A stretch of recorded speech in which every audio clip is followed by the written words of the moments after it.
Imbagħad fis-sitt xahar Alla bat l-Anġlu Gabriel f'belt tal-Galilja jisimha Nażaret għand xebba marsa ma' raġel jismu Ġuseppi mid-dar ta' David. Ix-xebba kien jisimha Marija, l-Anġlu daħal għandha u qalilha: Slim għalik, mimlija bil-grazzja, il-mulej miegħek.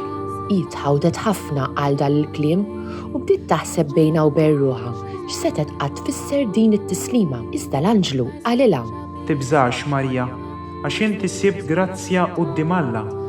Ara, int se tnissel fil-ġuf u jkollok iben u ssemmih Ġesù. U jkun kbir u jkun jissejjaħ bin Loli. Il-mulej Alla jagħtih it-tron ta' David missieru u jissaltan għal dejjem fuq dar Ġakob u ma jkunx hemm tmiem għas-saltna tiegħu. Iżda Marija qalet lill-Anġlu: Kif ikun dan? La darba ma narafx raġel. Wieġeb l-Anġlu u qalilha: L-Ispirtu Santu jiġi fuqek u l-qawwa tal-Għoli tixħet id-del tagħha fuqek.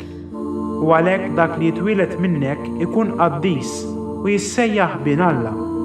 Ara, il-qariba tiegħek Eliżabetta fix-xuħita hi wkoll nistet iben fil-ġuf u ġa għandha 6 xhur, dik li għalija kienu jgħidu li ma jistax ikollha tfal għax għal Alla ma hemm xejn li ma jistax isir. Imbagħad qalet Marija: Ara, jiena l-qaddejja tal-mulej ħajsir minni skont kelmtek. U l-Anġlu telaq minn qudiemha. Meta Marija tarset ma' Ġuseppi qabel ma marru joqogħdu flimkien, sarethom bil-ħidma tal-Ispirtu Santu. Żewġa Ġuseppi li kien raġel ġust u ma rridx ixandara quddiem kulħadd, għamel il-ħsieb li jibgħatha bil-moħbi tan-nies. Meta kien għadu qiegħed jaħsibha, dejlu Anġlu tal-mulej fil-ħolm u qallu: Ġuseppi bin David, xejn la tibża tieħu għandek lil martek Marija, għax dak li tnissel fija ġej mill-Ispirtu Santu. I se jkollha iben u inti semmih Ġesù, għax hu jsalva l-poplu tiegħu minn dnubietom.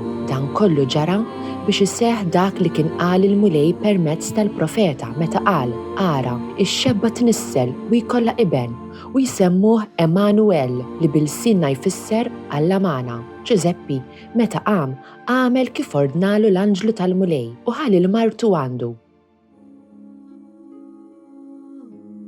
Ċesari Awgustu ħareġ digriet biex isir ċensiment fid-dinja kollha u kulħadd mar biex jinkiteb, kull wieħed fil-belt tiegħu. Ġuseppi ukoll mar mill-Galilja, mill-belt ta' Nażaret u tal-Alludija fil-belt ta' David jisimha Betlem, għax hu kien mid-dar u l-familja ta' David biex jinkiteb flimkien ma' Marija l-arusa tiegħu li kienet ilha. Ċara li meta kienu hemm, Marija qal ilha iż-żmien biex teħles u wildet l-ewwel iben tagħha fis-sqietu u medditu f'maxtura għax ma kienx hemm post għalihom fil-lukanda. F'dawk l-inħawi kien hemm xi rajja fir-raba' għassa mal-merħla tagħhom bil-lejl u derilhom Anġlu tal-mulej, il-glorja tal-mulej iddit madwarhom u qabadhom biża' kbir. Iżda l-Anġlu qalilhom: Tibżgħux, għax ara qiegħed inħabbrilkom ferħ kbir, ferħ li ser ikun għall-poplu kollu. Illum fil-belt ta' David twildilkom Salvatur li hu l-Messija, il-mulej, u bħala sinjal ikolkom dan: issibu tarbija mfisqija u mimduda f'maxtura. F'daqqa waħda ingħaqdu mal-Anġlu għad kbir taqtajja tas-sema ifaħħru lill-Alla u jgħidu: Glorja lill-Alla fl-ogħla tas-smawiet u sliem fl-art lill-bnedmin li jogħġbu lilu. Meta mbagħad l-Anġla ħallewhom u telgħu is-sema, ir-rajja bdew jgħidu lil xulxin: Ejjew ħammorru Betlem, ħanaraw x'ġara kif għarrafna il-mulej. Marru mela jaġlu u sabu lil Marija u l-Ġuseppi bit-tarbija mimduda f'maxtura. Kif raw dan, bdew jarfu b'kull ma kien intqal lilhom dwar dik it-tarbija. U kull min samagħhom baqa' mistaġeb dak li qalulhom ir-rajja. Marija min-naħa tagħha baqgħet tos f'qalba dawn il-ħwejjeġ kollha u taħseb fuqhom bejna u bejn ruħha. Ir-rajja mbagħad reġgħu lura isebħu jifaħru lill-Alla għal kull ma kienu raw u semgħu kif l-Anġlu kien qalilhom. Meta twiled Ġesù f'Betlem tal-Ludija, fi żmien is-Sultan Erodi, Xi maġi mill-Lvant ġew Ġerusalemm jistaqsu. Fejn hu dak li twieled sultan tal-Lud? Għax rajna l-kewba tiegħu tiela u ġejna nqimuh. Is-Sultan Erodi sama bihom u tħawwad u Ġerusalemm kollha miegħu. Ġabar flimkien il-qassisin il-kbar u l-kittieba kollha tal-poplu u rrid jaf minn għandhom fejn kellu jitwieled il-Messija u huma qalulu.